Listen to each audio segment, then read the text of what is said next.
New at 6 tonight, concerns at the Rogers Animal Shelter after a video showing dogs housed in outdoor kennels during this extreme cold. The shelter told 5 News reporter Kayla Davis that the dogs were outside, but they took extra measures to keep them warm.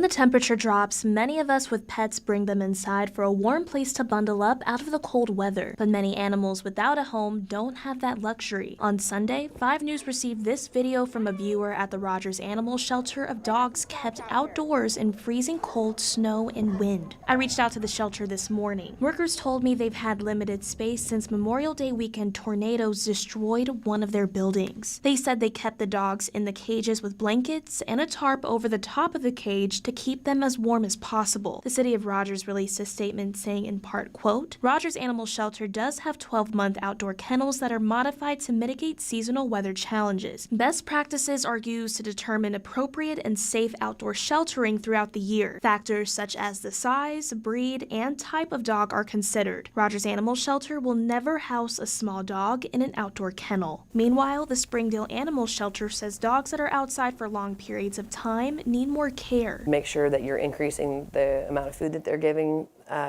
mainly to help keep their calorie count up. When it's really cold, if they're shivering, I mean, those things burn energy more than they would in the summertime when it's warm. Changes also have to be made to their outdoor dog houses or cages. They need to be filled with straw.